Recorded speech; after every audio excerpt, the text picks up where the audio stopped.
January 2013, Declan Dineen had an idea. Wouldn't it be fun to try and meet everyone who follows you on Twitter? Of course, this being the 21st century, you can't have an idea without the relevant hashtag. His first idea was... but then he realised it was shit. His second idea was... but then he realised it could be misconstrued as a threat of a homicidal rampage. His third idea was... prick. When all hope was lost, one of his followers came forward and suggested it was almost too easy.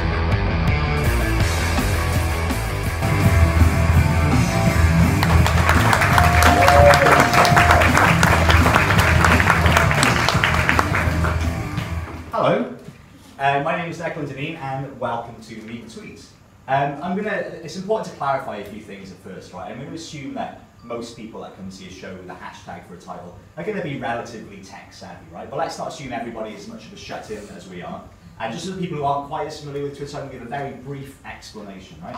Brief being the operative word because Twitter is famed for its brevity. So Twitter is a social media microblogging service that allows users to send and receive 140-character text messages called tweets. Here is a prototypical tweet.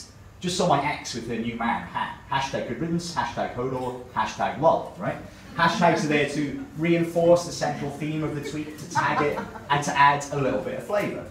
Twitter started in 2006, this is what it looked like. With the prevalence of smartphones, it's gained several million users and a few celebrities, some political uprisings, and now it looks like this.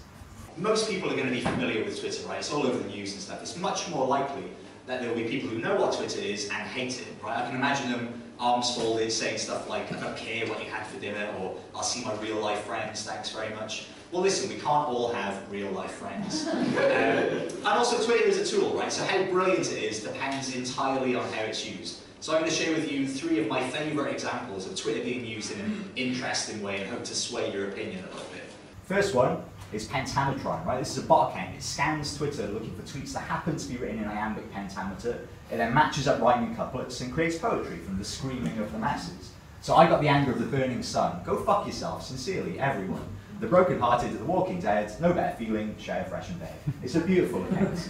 Of course, Twitter is famous for use in politics as well. Our own PM, David Cameron, is a keen Twitter user. Help to Work is about creating opportunities for the long-term unemployed and helping people get on in life. I'm sure this is the start of a great dialogue with his constituency. The first response is probably my favourite. Fuck off, dish face. It's a wonderful thing. My third example, a little bit self-aggrandizing, is this show. This is the story of what happens when you say to me, everyone who follows you on Twitter.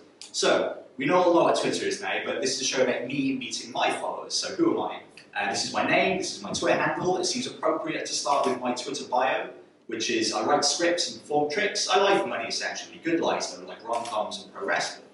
So I'm a writer and a magician because it's very important to have something sensible to fall back on.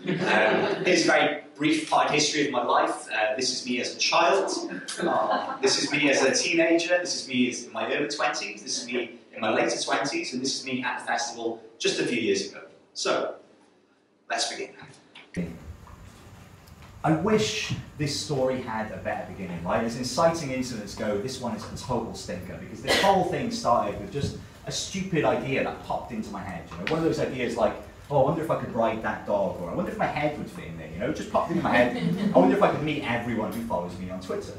The reason it's not a very satisfying beginning is because it immediately raises a question, which is why? Why on earth would you do that? Why would you do that? And at this stage, literally moments after I had the original idea, the only explanation I could really offer was that I've got a bit of a death fixation, right? I'm very aware of my own mortality. You saw from the little potted history there, I've been a writer, a magician, I've been in bands. I'm very aware this is the only life I've got, you know?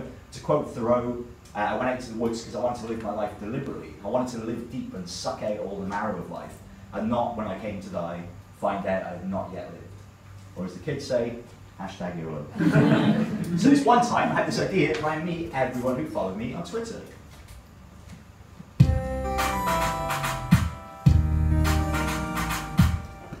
Now, as the show goes on, you'll see this whole thing breaks down into 3 very distinct phases, right? Like everything else that happened, this was entirely down to luck. Right, so I had this idea, and I knew if I thought about it for too long, if I slept on it, I'd rationalise it, and I'd talk myself out of it. If I was going to do it, I needed to act immediately. And if there's one thing I learned at Catholic school, it's that guilt is a great motivator. So the first thing I did was send out 15 messages to people who followed me on Twitter. This is the message that I sent. Hello, look, I know this sounds weird, but I'm trying to meet everyone who follows me on Twitter. Would you be up for grabbing a drink at some point this week? I promise I'm not crazy. The last line is vitally important. And as soon as I sent this message, I regretted it, like straight away. I was like, that was a mistake. People are going to think you're a dick. This is embarrassing. Nobody's going to want to meet you. What a terrible mistake. You shouldn't have done this. And then I started thinking about it some more, and I thought, well, you know, at least I've acted on the original impulse. Nobody can say I didn't try. Now let's just forget about the whole thing and move on with my life. Within 24 hours, every single person that I messaged got back to me and said, yeah, right? Shit. So I started to meet people from Twitter. This is the first person I met. This is Ben. He's the handsomest man in Glasgow. Now, I ended up meeting quite a lot of people, right, on this trip. So I'm not going to be able to talk about everybody in great detail, but I'm going to pick out a few notable exceptions.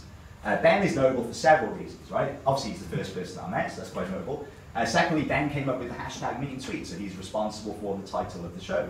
The third notable thing happened about an hour after I met Ben. I got home to find this email in my inbox from a woman called Sarah Toon.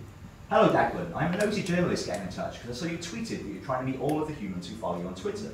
I'm curious how serious you are about doing this and how many people would you need to meet? This is weird, right, for several reasons, mainly because I had absolutely no idea how they found out about it. When this all started, I had about 160 followers. I sent private messages to 15 people. And I tweeted about it once, right? The timeline of a tweet is like 10 minutes before it disappears downstream. So I had no clue how they discovered it. And also it was a little bit frustrating because the previous year I'd spent pretty much the whole year writing and directing these 2 short films. I poured my heart into them. I spent a lot of money putting them into film festivals. Absolutely nobody gave a shit. I was half-heartedly following through with a stupid idea I had on a Sunday. I sent one tweet and I immediately get an email from the BBC. It didn't seem right somehow. So I emailed Sarah back and said, look, in all honesty, I have no idea how serious I am about doing this, but if you follow me and if I keep going, we'll meet at some point, we can talk about it then. She was happy about that, so I kept going. And I met Jen, and I met Craig, I also met Raph, and I met Arwen. Right, I live in Glasgow, so a bunch of the early people I met are also Glasgow and Edinburgh locals. Arwen is from Govan in Glasgow, and she was telling me about a woman in Govan who kind of hasn't quite caught on with the whole 21st century social media thing. She has her own version of Twitter, which is every day she writes a message on a piece of A4 paper and puts it in her living room window, just telling passers-by how they're getting. The message that morning read, smoking is the only thing that's keeping me going, which is very sad. I also met Anna, and I met Ellie, and I met Graham, and I met Guy, I also met Billy, I met Ian and Craig. You can see mine and Craig's head is bonded with the Craig's also responsible for like the cool little pixel guys and the design of the poster and stuff. I also met Caroline, and I met Gav, and I met Babs. Look at all these beautiful faces. And this was a treat, like everybody was so nice, so friendly, it was really good fun. And every meeting kind of followed a very similar sort of structure. I'd go out and I'd say, thanks for coming out, get them a drink. We'd sit down and they'd say, why are you doing this again? I'd explain my death fixation and we'd move on to happier topics. The only concession to any structure I made at this stage was I started to make a note of every meeting I had. So I made a note of who I met, where we met, what we talked about, essentially creating like a little diary. And as much as I did enjoy meeting all these people, as soon as I hit 15, I realized I was going to have to send out another 15 messages. And the fear hit me all over again. I started to panic. Well, this time, nobody's definitely going to want to meet me. This is going to be super embarrassing. You shouldn't have done this. You shouldn't have started it. This is a note I wrote to myself in my little diary that I was keeping. I hate this. I've created my own albatross. I don't have time for this. Will everyone respect me less if I just quit? Pro tip, nobody cares. But I care, or I should care. Just keep going. It's a sub-quest. A way to farm XP. Increase your charm. So I'm now using video game analogies to turn myself into doing something. I accepted myself. This is ridiculous. And I realized what I needed to sort of keep going was I needed a target. I needed something to aim for, you know? Otherwise, this would just turn into some endless task. So I thought, right, what do I need? I need some sort of target, something to aim for. This is Justin Bieber. Justin Bieber has 52 million followers on Twitter. If Bieber were trying to do what I was doing, which is meet all those people, spend about 15 minutes with each person, it would take him 45,138 years, right? Now, aside from the fact he would not survive the first week, Bieber doesn't have time for this, right? I don't have time for this. I need to set a limit. So I had about 160 followers, and I figured, well, some people are definitely going to say no. So let's set a target of 150. That seems like a nice round number. I also chanced on a bit of poetry, because 150 is the Dunbar number, which is the maximum number of people you can hold in your head at once. You know, the amount of people, if you were all stranded on a desert island, you remember all their names and their occupations. So my fears assuaged a little bit. I sent out a bunch more messages. Amazingly, everyone was like, yeah, right. And I carried on meeting people. So I met Josephine, and I met Rob, and I met Caitlin and Gav, I met Laura. I met Laura in a pub in Glasgow on the day of Margaret Thatcher's funeral, so naturally they were showing the football. I met Abby, and I met James, and I met Ewan, and I met Lucy and Leslie, and I met Cheryl and Lisa, and I met Peter. This is my favourite photograph of the whole thing. I met Jack, and I met Chris. Look at all these beautiful faces. And again, everybody was just super lovely and super interested, almost disappointingly so, you know. And every meeting was kind of the same, you know, why are you doing this, death fixation, happier topics. But I started to notice a second question that came up, easily the second most common one after why, which is, aren't you afraid you're going to meet some sort of psychopath if you keep going through this? And I genuinely wasn't, right? For starters, so long as I didn't die, it would just make the story a bit more interesting. And also, like 99% of people you've ever met in your life aren't psychopaths. I mean, they might smell bad or be a bit arrogant or obnoxious. You wouldn't necessarily want to spend a lot of time with them, but there's certainly no danger to you. And also, I was meeting my followers, so, you know, I'd assume there was some shared connection between us. But as time went on, the more strangers I met, it was the people that I had no idea how we were connected that tended to be the most interesting. So take Leslie, for instance, right? I met Leslie on a Wednesday afternoon in Glasgow Central train station. Me and Leslie had absolutely no idea why we were following each other on Twitter. We couldn't find any shared connection at all, but she was good enough to come out, so all credit to her. And so we're chatting away, and I was saying, you know, what have you been up to recently? She said, well, actually, I've just come back from a prison, where I've been teaching the prisoners to bend metal rods with their necks and walk on hot coals. Like, what? This is what she does. She goes to like rehab centres and prisons, and she teaches people self-confidence by teaching them things like how to walk on hot coals and stuff. And we really got into it from there, like a really fascinating discussion. We talked about Taoism and Buddhism and the nature of existence, you know. Hadn't had such a wild and speculative conversation in years, certainly not sober on a Wednesday afternoon in the train station, you know, I was hooked. So I sent out a bunch more messages, amazingly, everyone kept saying yes. So I met Dr. Joe, and I met Sergio, and I met James and PJ, and I met Derek, and I met Roddy, and I met Tam, and I met Ian. Felt a bit bad about this one, right? This is in the corner of a really shit nightclub in Glasgow, and this was on a stag party actually, and everyone found out I was doing this Twitter thing, but Ian was the only guy who had Twitter at the time, so he was essentially bullied into taking this photograph with me. And I kind of thought, well, is this going to kind of ruin the purity of the whole thing? And I thought, what purity? I also met Dan and Kirsten, and I met Michael, and I met Sharon, and I met Neil and Shona. I also met Mark, and I met Ash and Ian. And I met Ben and John. Look at all these beautiful faces. And I was so enjoying it now. I was even starting to get a little bit philosophical about the whole thing. I was chatting with Sergio, bottom left there. And I was saying, you know, it seems like a bit of a shame, right? If I'm interacting with somebody on the internet, if I say, do you want to go out for a drink, without any kind of romantic connotations, it seems like quite a weird thing to do that people probably wouldn't do. But if I dress it up in this project, suddenly they're like, oh yeah, wicked, totally, I'm up for it. And I said, you know, it seems a shame that that's a problem. He said, yeah, but it is weird. Like, what is the benefit of meeting someone in real life when you can just tap out a message to someone and chat to them on the internet? And this stuck in my head for a while, you know, what is the difference between chatting to someone in real life or chatting to them on the internet? And there's several obvious ones, like if you're sat across from somebody at a table, you can't idly browse pornography or play a video game. I mean, you can, but they probably wouldn't appreciate it, you know? You can't ignore somebody for 20 minutes and then pretend you had a phone call, you know? You can't say lol, if you laugh or you don't. And also, like, in the way that sort of listening to a record on vinyl or going to the cinema to see a film is often the best way to experience it. Not for some hipster fashion reasons, but because it takes a certain amount of effort and therefore that makes it more memorable. Like coming to see a show at the Fringe, it becomes like a moment in your life. And you're all thinking, I didn't realise how wise and philosophical you were, Declan. I'm going to ruin all of that momentarily. This is PJ. PJ is an excellent guy, right? I spent half an hour chatting with PJ. I mentioned earlier that I keep notes of every meeting that I had. This is the note I had after I'd met PJ. We got covered in beer, shameful snippets of conversation. Council estate, making films, being a director, is that a thing? Did I totally mistake him for someone else? Oh God. That's it. Half an hour's worth of conversation, all I had to show for it was this handful of sentences. There are several reasons for this. Well, there's one, I got really, really pissed. But the reason I got really, really pissed was because that night I was meeting a whole bunch of people from Twitter, and this kind of 21st century socializing is a bit of a minefield, right? Like if you're meeting someone one-on-one, you can kind of set the levels, you can kind of figure out how you know each other and stuff. When it's a whole group of people, it's impossible to tell how people are connected. So you're like, these two people chatting here, are they old friends? Did they just meet tonight and they're very friendly? And even on Twitter, like I met a guy that night, and I was like, hi, I'm Declan Dineen from Twitter. He's like, no mate, from Mary Hill, and he gave me a funny look. I felt uncomfortable and I drank far too much. The worst of it is the asymmetrical thing as well, like the asymmetrical relationships. I met a girl that night that I'd been following on Twitter for a couple of years, right? But crucially, she didn't follow me back. So we're having a conversation, she's busy telling me all about some holiday she's been on.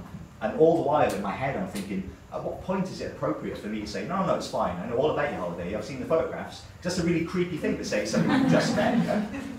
So despite all this social awkwardness, this nevertheless represented a milestone. This was 50 people, I was a third of the way there. And I was really enjoying it now. I was thinking, you know, I could totally do this.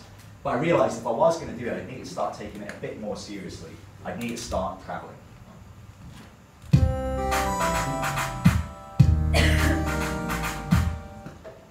So, first batch of people I met are all local, Glasgow, Edinburgh folks. And there was a bunch of people around the country I was due to meet.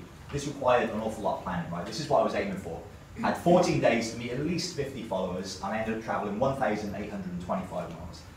It did require a lot of planning. Thankfully, I'm a big fan of planning. I made a spreadsheet. Yes, ladies, that is a key.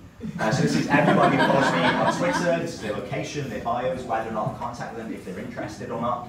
I have to give a huge amount of credit to these people, right? Because it's one thing for me to say to a guy in Glasgow, a total stranger, do you want to go for a drink on Wednesday night? It's a whole other thing for me to say to a guy in Brighton, I'm going to be in Brighton for 3 hours on this date. I know I'm a stranger from the internet, but do you want to go for a drink?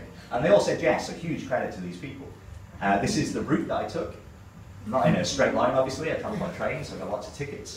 And I was so excited about this. This was in June of last year. It was a beautiful sunny morning in Glasgow. Had my rucksack on my back. I said, this is going to be great. I'm off on an adventure. I'm going to meet all these brilliant people. This is going to be the best 2 weeks of my life. First stop was Birmingham. And I got stood up. The very first person I was meeting just no-showed. Didn't even message me or anything. So I went from this kind of buoyant enthusiasm on a sunny Glasgow morning to being stood outside of Birmingham New Street Station, absolutely drenched, questioning every decision I had made that had led me to this point in my life. Thankfully, I didn't give up that night. In fact, I carried on going. I went to meet John and Emma in Stafford.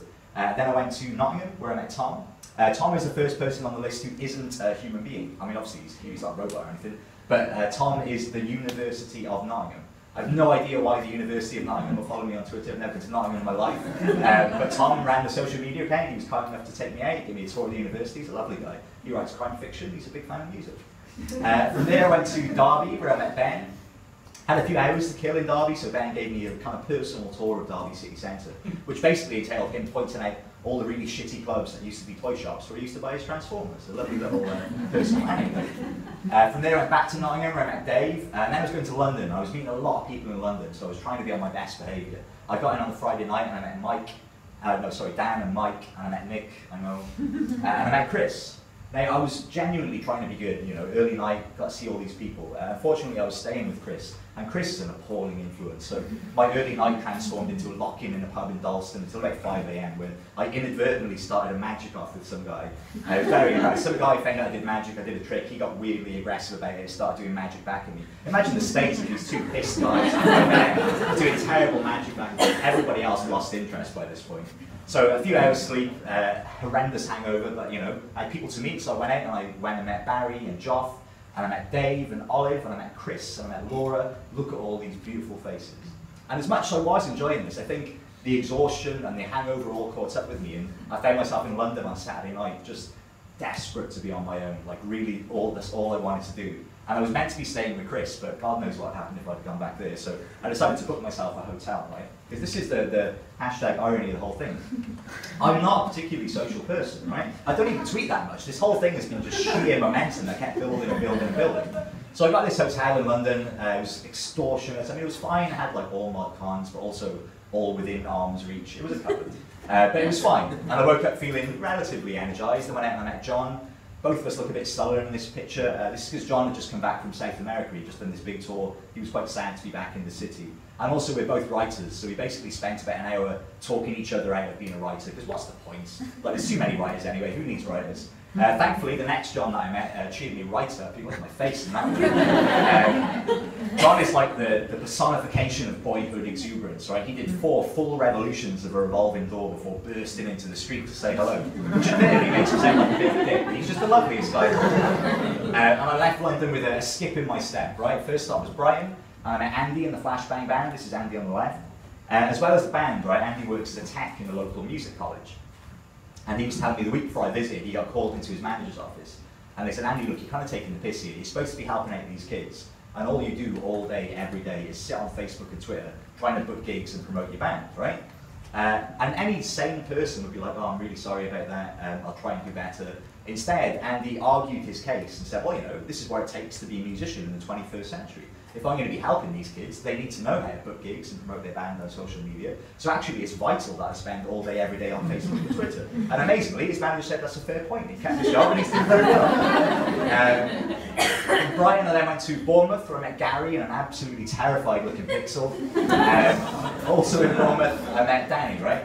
Danny's a great guy. He's the host of a screenwriting podcast, and Danny's Irish, right? My family are Irish descent. And so I asked Danny whereabouts he was from. He's from a place called Cove, just outside of Cork, which, by an amazing coincidence, is also where my entire family are from. It's where my parents got married, it's where my brother was born. This is, without question, my mum's favourite bit of the whole show. She was thrilled to discover I met a guy from Cove. I probably know his mother is what she said to me, in a better accent than that, obviously. And I told my mum about this, but I said, look, I'm going to talk about you in the show, and I'm going to say that you and Danny are both in this tiny place just outside of Cork. And she phoned me the next day to give me notes on the show. And they said, you can't call it tiny, Danny will be very offended. And so she provided me with a couple of facts to share to show that Cove isn't a little tiny place. Cove was the last stop of the Titanic before it sank, and they will not let you forget about that. It was also, it used to be called Queenstown, which was the first place in Ireland that Queen Victoria landed. That bit purely for my mum. So from Bournemouth, I then went to Exeter, where I met Greg, a little Luma. Greg was furious the day that I met him. He had had a really bad day at work. I think his boss had got him into trouble. It's fine, turn it off. And he was stomping about the place, just furious, just going, fear and greed, mate, fear and greed, that's what it's all about, fear and greed. And then he picked up Boomer and said, oh, I love if you've got a kid. So from Exeter, then I went to Bristol, where I met Rocco, and then I was back to Wales, right? So I'm from Wales originally, so I went to Cardiff first, where I met James and Ria, and I met Ben. Ben provided me with one of my favourite facts of this whole thing, right? Ben used to work for PRS, the music licensing company, and he was telling me that, you know what, Who Wants to Be a Millionaire, where the contestant goes sit down and he goes doo-doo-doo-doo-doo, that bit of music. This like tiny couple of seconds worth of music. The guy who wrote that bit of music gets £200 every single time it's played. Absolutely amazing. I was going to play it to illustrate, but I don't want to give him the credit. Also in Cardiff, I met Marie Claire and Chantal. Then I went to Bridgend, where I met Ginge.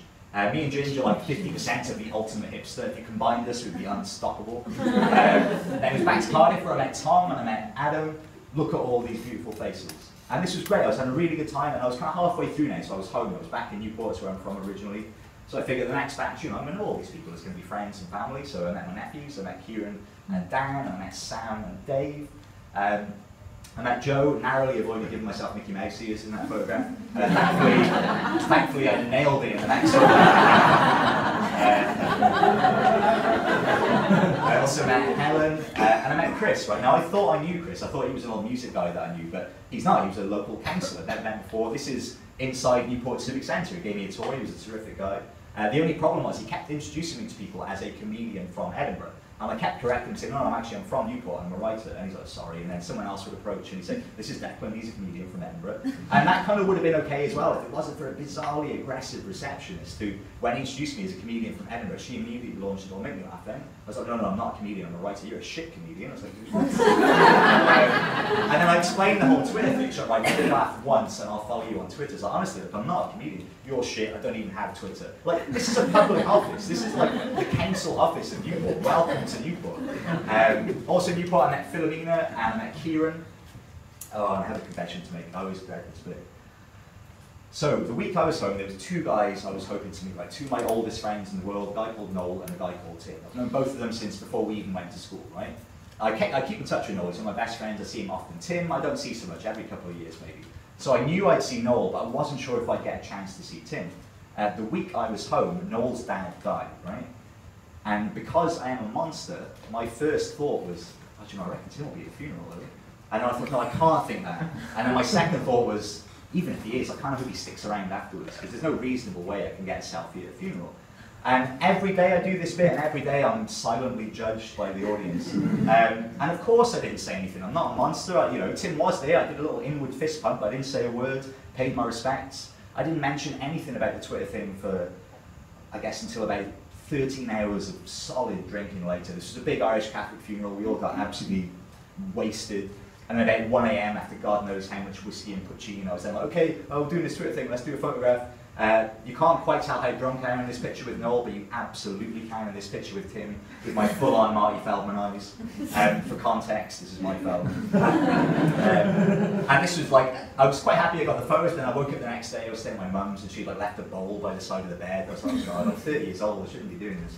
Then I went back to Cardiff, where I met Hugh and Rodri, and then it was on to Manchester, where I met Steve. Steve is very tall, obviously. Steve's also in a band. He's in a band called The Mix, right? I met a lot of creative people on my trip, various different fields. And there was a lot of chat about, you know, making a break, making money, how do you survive doing creative things. And Steve's band actually just got a really unique deal. They are now Doc Martens house band. So they play all the music in Doc Martens adverts, they play at all this sort of fashion shows and stuff. So that's amazing. Like, how'd you get out there? He's like, you know, we just met a guy in a pub and just got chatting, got a bit drunk, he invited us to the studio, and it all kind of steamrolled from there. So just this one chance encounter, this one moment of luck, which is very important to remember for later. Then I went to Bury, where I met Mick, and then I was back to Manchester, where I met the rhyming couple, Amy and Jamie. I also met Adam, and I met Chris. Look at all these beautiful faces. This was a thrill, like, and I'd done it. I'd met at least 50 people. I'd set out to meet all these people. I'd met them. I'd met everybody I'd intended on meeting, kind of. Like, obviously I was stood up by that woman in Birmingham, but there was also a few other people that couldn't make it. You know, they were sick, they couldn't get a babysitter or whatever. One of the people I was due to meet was a guy called Steve, right? And he couldn't make it, but I was going out with him and his girlfriend. So he said, look, I'm sick, I'm not going to be able to come out, but you can still go out for a drink with Lisa. And I thought, okay, that's fine. We went out for a drink. And it was fine, but it was a bit weird because she was the only person I'd met in weeks who didn't follow me on Twitter. This is the first social interaction I've had for ages. It didn't end with a photograph of the two of us. And all the way through the dinner, I kept thinking, should I mention that she doesn't follow me on Twitter? I thought, I can't do that. That's like a really shit version of don't you know who I am. So I didn't mention it at all. And then about an hour after we had sort of a drink, she sent me a text and said, oh, we didn't get a photograph. And then I was forcing, well, you don't follow me on Twitter. She said, oh shit, okay, I'll do now, I'll send you a photo. I was like, right, okay, I'll see if I can Photoshop something maybe. This is the photograph that she sent me. Oh God. How sad she is in that photograph. I needed to do something to fix this. Maybe I could do it in phase 3.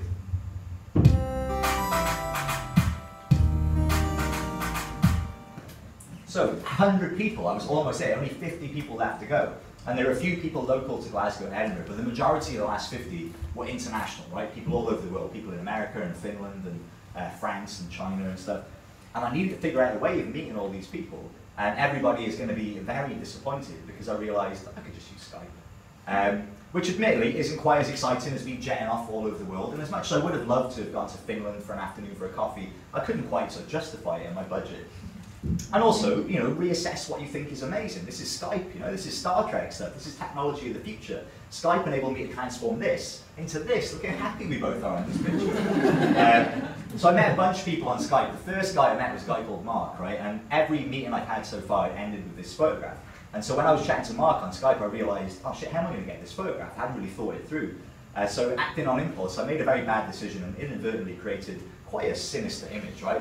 Out of context, what on earth am I doing in this photograph? It's just menacing. I've got a random stranger on my computer that I'm posing next to. Very, very uncomfortable. Thankfully, I soon figured out you could do the whole picture-in-picture bit. So I met a bunch of people. So this is Lee. I also met John and Furo, and I met another John and Dan, and I met Patrick and Angela. Obviously, I met John as well. Lots of Johns. Cello, another John. And I met Claire and Fiona and Mitchell and Charlotte and Steve. Also met Owen and Adam and Duncan and Dave, obviously. I also met Benno, and I met Ollie, and I met Tony, and I met Darren, and I met Mark. I also met Tim and Steve. Obviously I met James too, and I met Angela, and I met Parker and Leo, and I met Martin. Look at all these beautiful faces. And you think, they kind of rushed through that bit, you know, no funny chats, no anecdotes or anything like that. I'm actually going to go one better for this bit, but first I need to give you a bit of context, right? Jump back a bit. This is Laura. I met Laura when I was in London, right? She's lovely, super smart. She works for like a digital agency in London. And she was telling me, when I told her about the Twitter thing, she was asking me all these smart questions, like, what kind of analytics have you got on all these meetings? And are you doing activities with all these people? And are you asking everyone the same questions? And I was kind of like, no, I've just been kind of going for a beer. I've not really thought this through. But she was right, you know, I should have been doing something more structured. So when I started meeting people on Skype, I realized I can record all of these conversations. So if I record all the conversations, if I ask everybody the same few questions, I can do like a cool supercut of all their answers, which is exactly what I did. I asked them a whole bunch of questions. I'm going to share with you my 3 favorites. Question number 1, what is your favorite word? What's my favourite word? That's actually possible to answer as well. There's too many. I've got a lot of favourite words. I can't think of one. I always liked inky. Onomatopoeia. Squelch. Chunky. Defenestration. Synesthesia. Gotcha. Rogue. Schadenfreude. Move. Sleep. I would say. Fat. Inscrutable. Midget gems. I think blimey a lot. Curry. I quite like a repellation. Gooch. Pesky is my favourite word. Charlie. Incandescent. Marvellous. It's demiurgic. When I was at school, I did German, right? To annoy / confuse the teacher, we would try and come up with the most obscure German words we could come up with and try and work them into sentences. So the one that immediately springs to mind is Rücktrittbremse, which means backward pedalling brakes. Question number 2. What is your least favourite word? Jesus. Let's go with Jesus. Rejection.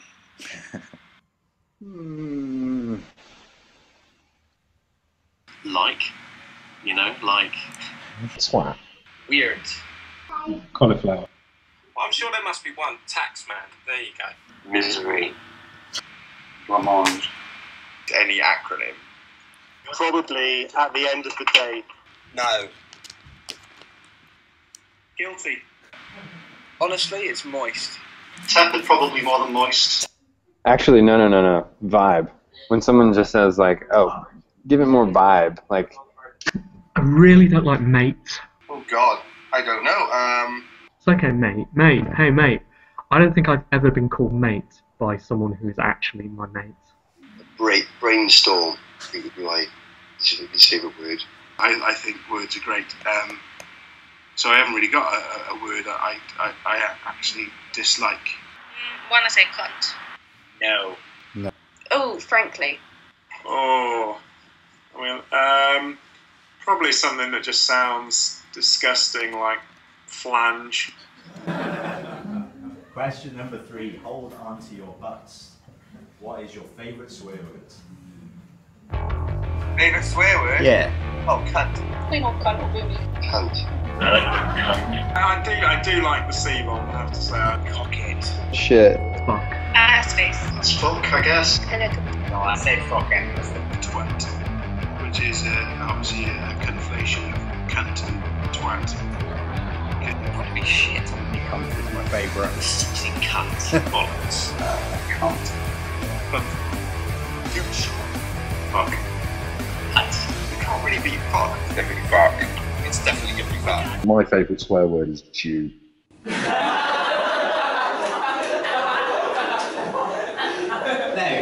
Admittedly, when me and Mark had this conversation about a year ago, this wasn't quite as topically sensitive as it was become. And to be fair to Mark, like he's not like anti-Semitic or anything. This was the end of a relatively intelligent discussion on the nature of offence and how certain words gather offence over time. And I realised that by cutting it down to one word, I am painting him as a bit of a monster, but it's quite funny, so I'm leaving it in. So this was kind of end of July of last year, like, so I had 15 people had to go. That's all, 15. I could totally do this. And like, you know, I could take my time with it. Only 15, this is easy. But also, around about the same time, I received a scholarship for a master's degree, #humblebrag. So now I only had a month to do it. I had a month to meet these last 15. So I sent out a bunch of messages, everybody got in touch with me. And I met Jenna, and I met Helen and Julian, and I met Dalradian, and I met Sarah. Now Sarah changes everything. Sarah was the journalist who way back at the start had emailed me from the BBC. And she said, well, I work for the radio, so if I come out and meet you, do you mind if I record it for a piece for the radio? I was like, really? If you think people will be into that, sure. So sure enough, she did. Here's a little excerpt. Now, you could call it putting social back into social media. A Glasgow man who began a pilgrimage 7 months ago to meet every person who follows him on Twitter has nearly completed his groundbreaking experiment. Declan Dineen has approached 150 individuals and groups to see who are the tweeters behind the tweets. Our reporter Sarah Toon was number 141 on his list, and she's been to see him. So I've just arrived at the Centre for Contemporary Arts in Glasgow, where I'm about to step inside and head to the bar and meet Declan Dineen. we're already followers of each other on Twitter, but about to meet now for the first time. Hi Declan, I'm Sarah. Nice to meet you. And it was an absolute delight to meet Sarah. She was lovely, really interesting chat. Kay Adams mugged me a bit on the radio afterwards, but that's another story. So she was lovely, but after we'd done the interview, right, I asked her this question, which had been bugging me for months, like, how on earth did you find out about this all this time ago?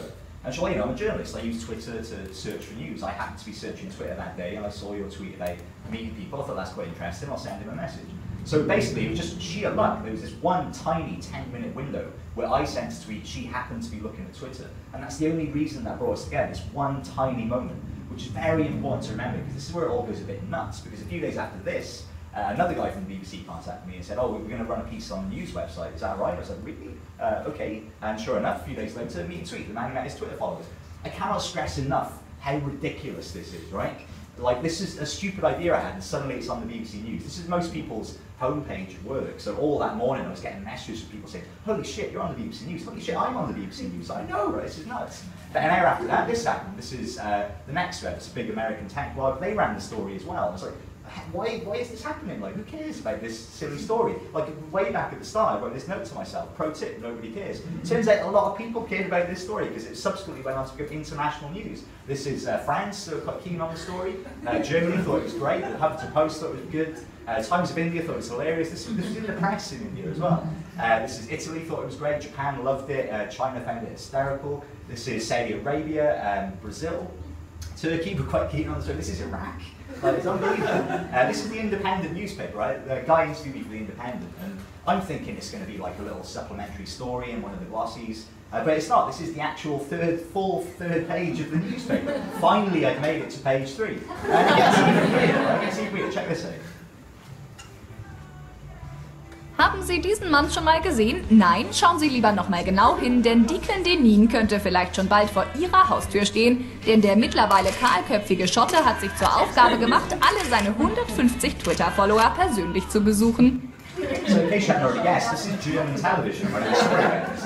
I've never actually had this translated. For all I know, she could be saying, like, stay away from this bald man on the internet, do not approach him at any time, right? But it's just so bizarre. Like, this footage they got, they pulled this from YouTube, right? About 100 people saw this. I did it for a magic trick about 5 years ago. Never in my life did I imagine it be on German TV with, like, a Queen song playing underneath it. The whole thing was nuts. And the weirdest thing about, like, when something goes viral is how little I had to do with it. I'm just kind of watching all this stuff happen around me. What the hell is going on? Like, that weekend there was a leak in my flat, there was plumbers in fixing it, and I was like, this is insane. I'm constantly getting phone calls. So I'm trying to explain to the plumber what's been happening, and I get a phone call from some American guy. He's like, can we do an interview with you over Skype? I was like, oh, okay. He said, we won't be able to send you, you won't be able to see the video, but you can just chat via audio and we'll send you the footage later. So I'm sat in my bedroom staring at a blank laptop screen talking to some American guy. The plumber's in the other room pulling up the floorboards. A few hours later, he sent me a message, okay, this has gone live now, we'll send you the footage. Here's the footage that he sent me. ديكلان دينين قرر أن ينضم إلينا الآن مباشرة من اسكتلند عبر سكايب ليخبرنا أكثر عن هذه التجربة. ديكلان، أرحب بك معنا اليوم في بيلينك، وبداية أود منك أن تخبرني كيف استوحيت هذه الفكرة وما الهدف من ورائها. Hi. Hello, yeah, thanks for inviting me. شكرا لدعوتي. كنت أتمنى لو كانت لدي قصة أفضل عن إلهامي. This was the weirdest weekend of my entire life, right? This is nuts. This channel over this morning, Al-Hura TV, right? This transmits to about 16 countries in the Middle East. So this went out live in Iraq and Iran and Syria and Saudi Arabia. Genuinely unbelievable. Fun fact though, Al-Hura TV is the only TV corporation in the world that is entirely funded by the US government. It's basically set up as a counter to sort of Al Jazeera. And as nice as they were to me and as fun and bizarre as this was, there was something a bit weird about this news corporation that was set up with the sole purpose of pushing a very specific political agenda, which brings us nicely onto the Daily Mail. The Daily Mail is the worst newspaper on the planet, but it is also the most popular internet news website in the world. And this ridiculous story of me meeting people on Twitter was the top story for a full day. Like, genuinely unbelievable. And of course, being the top story on the Daily Mail meant I had to face the wrath of the famous Daily Mail commenters, and they did not disappoint. Living on benefits makes it possible. Get a job and stop living on taxpayers' money. Right in there. Generally, they're not as well known for their environmental views, so this one was a bit more surprising. What a great carbon footprint he's leaving on the world. Another so-called great story on how to kill the planet even more. Grrr. Daily Mail, a lot of fear-mongering, right? It's very hard to be impressed when you're always being sort of beaten down by headlines, so they were not impressed by me. What a sado, this guy needs to get a life instead of such shameless self-promotion. What a pathetic pursuit. It wasn't just me, it was everybody. What a load of twits, sad twits. Thankfully, some people saw the funny side, lol, different I suppose. Better than murder, paedophilia, Helen Flanagan or rapists. I like to think so. This next one kind of hurts my brain a little bit. I'm not quite sure how to handle it. It's like an art piece, so I don't know how to deal with this. It makes no sense. The last one, probably my favourite, if a little bit too close to home. Desperate for a pal. Of course, I got a lot of lovely messages as well. People from all over the world were sending messages on Twitter. It felt a bit weird, like this woman down at the bottom here from China saying, "OMG, you've inspired me a lot." Like, I felt very odd taking that kind of praise. Like, how have I inspired anyone? I did a stupid thing and I got lucky. Like, this is an inspirational story. I felt very uncomfortable taking that kind of praise. But on the other hand, you know, it's not to say I didn't enjoy it. You know, how can you not enjoy people tweeting stuff like this? Some guy in Russia thinks I'm on some next level shit. That's amazing.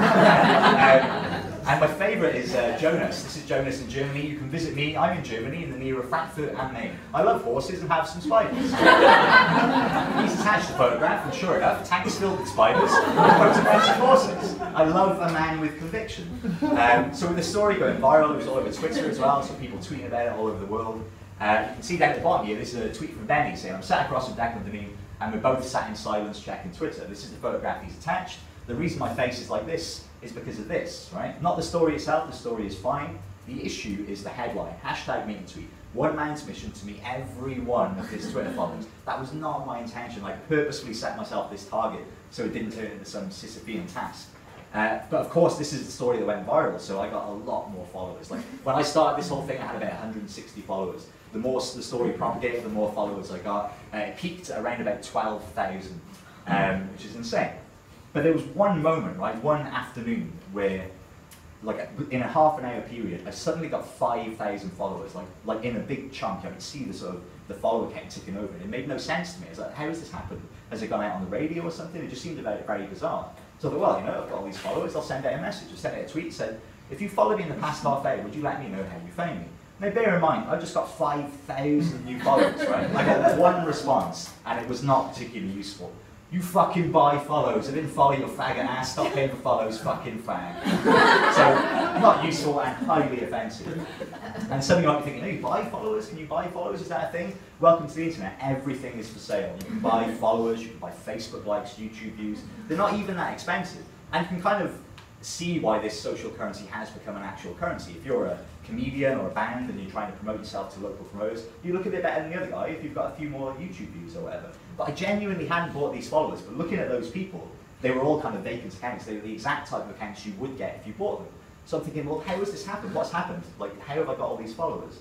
And then I started thinking, I thought, well, imagine some mischievous young kid in his bedroom somewhere, and he's reading the internet and he sees all these stories about, "Oh, this guy wants to meet everyone who follows him on Twitter." I can see the gears working in his head, going, "Oh, he wants to meet everyone." Do you know what would be really funny? Is if I just bought 5,000 extra followers and added them to his account. I've been trolled, some kid somewhere had told me. And I was furious, like genuinely, I was like, this has ruined the integrity of the whole thing, it's messed the whole thing up. But I had to calm myself down because I didn't want to turn into this guy. I don't want to be that kind of guy who gets so angry about such trivial things. What must this guy's life be like? If someone bumps into him in the street, is he suddenly punching in car windscreens and kicking in shop windows? You know, it's insane. And also, I had been trolled, but it was quite funny. Like, for all I know, this guy is doing a show somewhere else at the Fringe where he talks about all the people he trolled on the internet. I would definitely go and see that show, so I can't be angry at it. And this kind of forced me to put the whole thing into perspective. And so I'm thinking about it, well, I can't be angry about this because, like, the internet may have trolled me, but I wouldn't have been able to do it without the internet. You know, I had a stupid idea on a Sunday afternoon in January. 9 months later, I'm on TV in Iraq. Like, this is insane. This wouldn't have happened even 4 or 5 years ago. It's just the way we're all connected and the speed and the pace at which news can travel. And it had been amazing. It had been so much fun, so I couldn't be angry. In fact, I was quite thankful, so I'm going to take this moment. If anyone has a drink, I'm going to raise a toast. Yeah, here's the internet. And I hadn't even finished yet, right? So I still had 10 people left to meet. I had like 2 weeks before I was starting uni. So the next batch of people I met at the Fringe last year, so I met Lindsay and Colin. This is the cover of a folk ballads album. I also met Claire, and I met Tony and Amy. I said I met all those at the Fringe last year. Like when you're performing at the Fringe, it's the greatest place in the world. When you're here for a single day and you've got to meet 5 people, it's an absolute hellhole filled with time vampires. But I made it. 5 more people to go, 1 week before university. I could totally do it. I went out and I met Claudette and Arthur and Alex and Jamie, and I ran out of time. That's it. First day in university, I was like, I can't believe I've missed my deadline. And I thought, you know, it's an arbitrary number. You make the rules, just change them a little bit. So I'm sat with my new classmates, there's about 10 people in my class. I turned to the guy next to me, a guy called Tom, and I said, Tom, do you use Twitter? He's like, I do, yeah. I said, do you want to follow me on Twitter? And he's thinking, this is an aggressive way to introduce himself. And then as we were leaving the room, I said, Tom, can we like grab a photograph in the hall? This guy's fucking nuts, but okay, I'll get a photograph. And inadvertently, Tom became number 150, and I hit my target.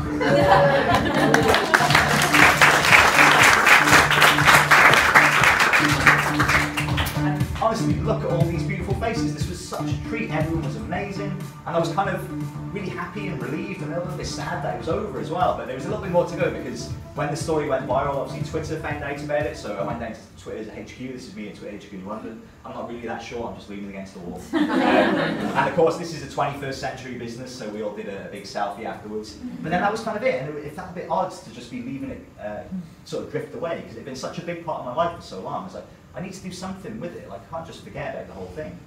And so I decided to do a show. I thought, right, I've got a year to do my master's degree. I'll book a venue at the Fringe next year, and I'll come along and I'll tell people this ridiculous story of how I met all these people on Twitter.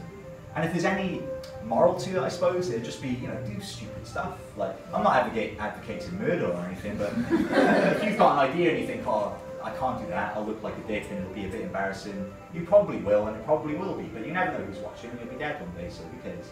And you might meet some amazing people, and talented people as well, and I do mean talented, like all of the music in tonight's show, the flyers, the little interstitial images, everything was made by people that I met. They were from that group of 150 people. Which is why actually when people came in, I don't know if everyone's done it or not, but I asked people to write down their Twitter handles on a piece of paper. If you're feeling bold, I'm going to be stood at the back of the room as you leave. I want you to take a random name from someone on Twitter and arrange to meet that person.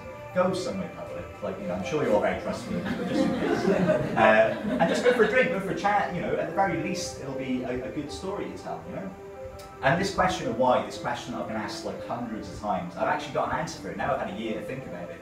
And not only do I have an answer for it, but I've managed to distill it to 140 characters or less. Why did you do this? I refute the question. You shouldn't be asking why, you should be asking why not. And I've even got a little bit of space left over for a hashtag to reinforce the central theme of the tweet, to tag it, and to add a little bit of flavour. Hashtag me. Thanks very much for coming out. I hope you enjoyed the show.